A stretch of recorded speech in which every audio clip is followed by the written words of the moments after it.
नमस्कार मंडळी.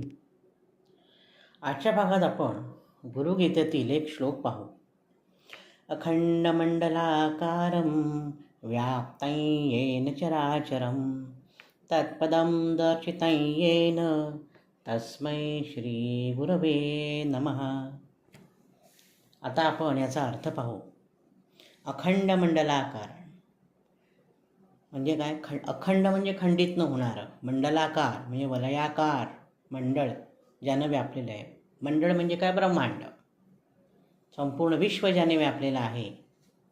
व्याप्तम येन चराचरम, चर अचर सर्व गोष्टींमध्ये गुरुतत्व आहे, ईशतत्व आहे.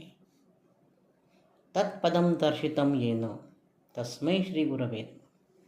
असं ब्रह्मपद दाखवणाऱ्या श्री गुरुला नमस्कार असो. सद्गुरू काय दाखवतात आपल्याला? निर्जीवात सुद्धा शक्ती आहे हे दाखवतात सद्गुरू. ज्ञानेश्वर माऊलींचं उदाहरण माहिती आहे ना, भिंत चालवल्याचं. निर्जीवात सुद्धा गुरुतत्व आहे हे माऊलींनी दाखवून दिलेलं आहे. त्यांना स्वतःच्या सामर्थ्याची शक्ती प्रदर्शन करण्याची अजिबात आवश्यकता नाही आहे ज्ञानेश्वर माऊलींना. आणि मुळात त्यांनी चमत्कार केले असं आपण म्हणतो, पण खरा चमत्कार हा भिंत चालवली, रड्यामुखे वेद वदविला हा नाहीच आहे. मग काय खरा चमत्कार? एवढ्या वयामध्ये त्यांनी ज्ञानेश्वरी लिहिली, हा खरा चमत्कार आहे. अमृताचा अनुभव आला त्यांना. निवृत्तीनाथांनी त्यांना जी गुरुदीक्षा दिली त्यानंतर अमृतानुभव हा ग्रंथ लिहिला. चांगदेव 65 लिहिली, हरिपाठ केला. आणि इतक्या कमी वयात 15-16 वर्षाच्या मुलाला पुस्तकही वाचता येत नाही अशी परिस्थिती आहे. मराठी भाषेतील पुस्तक वाचता येत नाही. लोकमान्य टिळक यांनी लिहिलेलं गीता रहस्य वाचता येत नाही.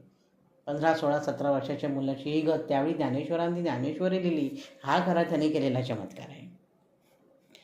तर ब्रह्मपद दाखवतात म्हणजे काय? आपल्या अस्तित्वाची जाणीव करून देतात. आपल्याला धनकवडी येथील योगीराज संत श्रेष्ठ शंकर महाराज माहिती असतील. पुण्याला फार मोठे अवलिया संत होऊन गेलेले आहेत शंकर महाराज. अजूनही अनेकांना सदेह रूपात दर्शन देतात, भक्तांवर प्रेम करतात, भक्तांवर कृपा करतात. ब्रह्मपदाला पोचलेले ह्या सगळ्या विभूती साक्षात स्वामी समर्थांचा अनुग्रह शंकर महाराजांवर होता हेही आपल्याला माहिती असेलच. शंकर महाराजांकडे विविध प्रकारचे भक्त विविध प्रकारच्या अडचणी घेऊन येत असत. त्या काळी एक भक्त आले आणि म्हणाले की मी महाभारत वाचलं, गीता वाचली, त्याच्यामध्ये युद्धाचा उल्लेख आहे. युद्ध सुरू करताना प्रत्येकाने कुठला शंख वाजवला याचा उल्लेख गीतेत आहे. आणि हे असं खरंच काही घडलं आहे का? हे बघा, म्हणजे माणसाची हिंमत किती की कोणाला विचारावा हा प्रश्न. तर तोही शंकर महाराजांना की हे असं काही घडलं आहे का? आपलं असंच काहीतरी इतिहास म्हणून दिला आहे का? तो तांडा आहे. हे त्याच्या मनात कुठेतरी अंधश्रद्धा होती की हे काही लिहिलेलं नाही आहे, घडलेलं नसावं, इतिहास असावा. इतिहास नाही, हे काव्य असावं, असंच काहीतरी कल्पना केलेली असेल. यांनी हा शंख वाजवला, त्याने तो शंख वाजवला आणि मग महाभारतात युद्ध सुरू झालं असा प्रश्न त्यांनी विचारला. कोणाला विचारला? शंकर महाराजांना. ते म्हणाले असं होय, बस माझ्या शेजारी, मीठ डोळे मीठ म्हटलं. आणि शंकर महाराजांनी सांगितलं आता बघ काय दिसतंय तुला.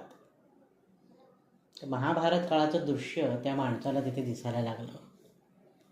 महाभारत काळी युद्ध सुरू होण्याच्या वेळी जे काही शंख वाजवले गेले, ज्या काही युद्धात दुमदुभी वाजवल्या गेल्या, त्यांचा आवाज इतका प्रचंड होता की त्या माणसाला अक्षरशः घाम फुटला. घामाने डबडबून गेला, थरथरायला लागला. त्याला तो आवाज ऐकवेना, इतका आवाज कर्कश त्याला वाटायला लागला. थोड्या वेळाने तो भानावर आला आणि त्यांनी महाराजांना साष्टांग नमस्कार केला.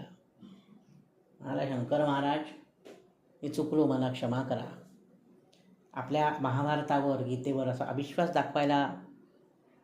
दाखवला मी, ही चूक झाली माझ्याकडनं. ही केवळ कवी कल्पना नाही, तर हा घडलेला इतिहास आहे. असंच घडलं होतं हे आता तुम्ही मला इथे दाखवलं. मी कलियुगात ह्या शंकर महाराजांनी द्वापार युगात महाभारत जे घडलं त्याचं पूर्ण दृश्य हे त्या माणसाला दाखवलं. म्हणजेच ब्रह्म दाखवलेलं आहे की आताही तुझ्यासमोर मीच आहे आणि कृष्णाच्या रूपात सुद्धा मीच होतो त्यावेळेला, हे महाराजांनी दाखवलं. म्हणजे ब्रह्मपद दाखवणाऱ्या अशा या श्री सद्गुरूंना नमस्कार असं ज्या श्लोकात म्हटलं आहे ते खरं आहे की नाही.